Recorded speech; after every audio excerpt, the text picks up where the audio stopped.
Ibu. Tapi istrinya baik dan cantik. Aku aja suka, kataku jujur. Tapi, Ayari, you love him so much. Kenapa? Kenapa? Tanda tanya petik 2. Sudahlah, Bu. Aku gak apa-apa. Aku terima kok. Lebih baik Kak Malik bahagia seperti ini daripada dia gak ada kabar atau kehilangan nyawa karena aku. Aku bisa menyesal sampai mati. Tapi kamu gak apa-apa, Neng? Tanya ibu tak yakin sekali lagi. Ja, Mama. Ih bin oke, TN, ya? Ibu, aku gak apa-apa. Cukup lama ibu terdiam. Sebelum akhirnya kami membicarakan hal lain. Aku ingin kembali menjalankan rencana semua. Berlibur bersama ibu walaupun hanya sehari. Toh, visaku sudah telanjur diurus sebelum tahu soal Kak Malik. Ibu setuju dan karena perbedaan waktu, aku segera mengakhiri telepon. Kasihan ibu. Dia perlu istirahat. Hanya karena mataku selalu sulit terpejam di malam hari. Tak berarti aku memintanya harus menemaniku. Masih sering susah tidur malam. Ya, aku menoleh dan melihat Kak Malik mendekat. Ia berhenti dan memilih bersandar setengah duduk di pagar teras rumahnya. Aku tak menjawab. Tidak perlu. Hanya menghela napas. Masih suka menghitung bintang? Tanya Kak Malik sambil melihat arah tatapanku. Haruskah ku jawab pertanyaan itu? Bintang itu ada tidak untuk dihitung? Kak, aku hanya suka melihatnya. Gumamku perlahan sebelum mengencangkan jaketku. Aku tak tahu kalau udara malam di daerah ini begitu dingin.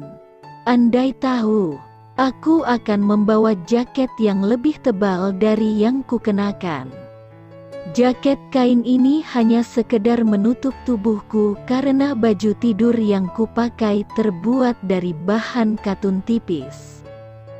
Karena kami sama-sama membisu dan menatap ke langit, Kak Malik mungkin merasa canggung.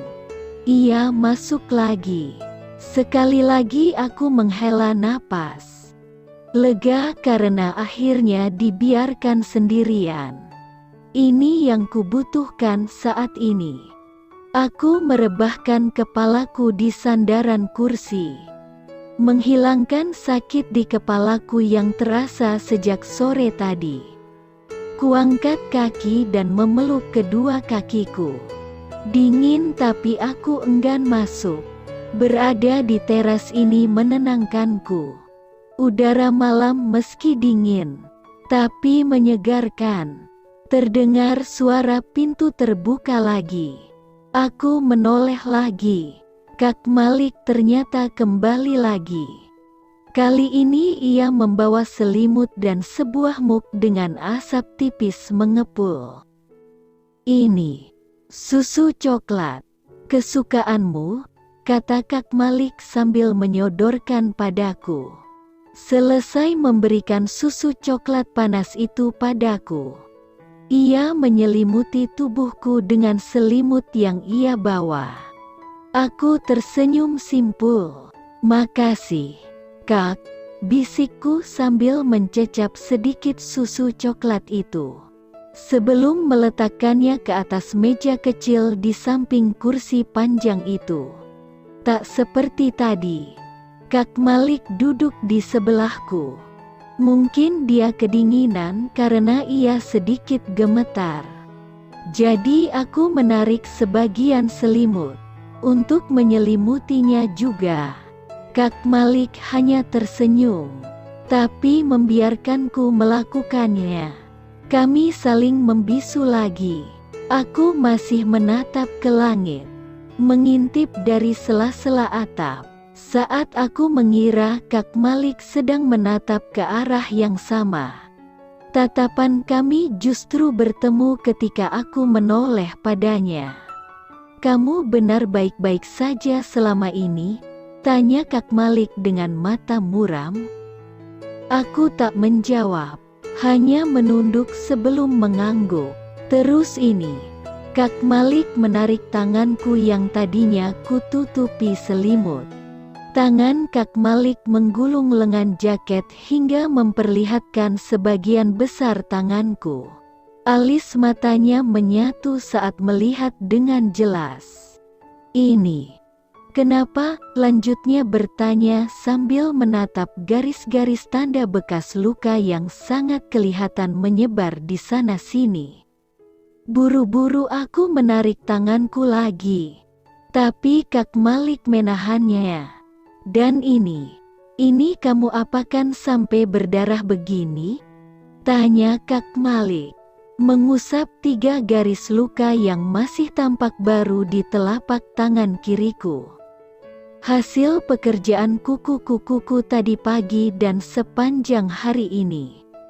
Apa yang harus kukatakan padanya? Aku tak ingin menjawab pertanyaan dengan jawaban yang mungkin membuat ia mengira aku ingin ia kasihan padaku. Tidak akan. Aku mencintai Kak Malik, tapi aku bukan perebut suami orang. Maafkan saya, Ayari. Maaf, bisik Kak Malik sambil mengusap-usap bekas-bekas lukaku. Tangannya gemetar. Aku berusaha menarik tanganku, tapi Kak Malik menggenggam terlalu kuat. Aku terus berusaha, tapi bukannya terlepas. Kak Malik malah memelukku dengan erat. Selimut yang membungkus kami terjatuh di lantai. Aku tak bisa berkata apa-apa. Aku bingung. Baru 2 hari lalu aku mengira pria ini mungkin hidup hanya dalam pikiranku. Sekarang ia memelukku dengan hangat dan aku bahkan tak bisa mempercayainya.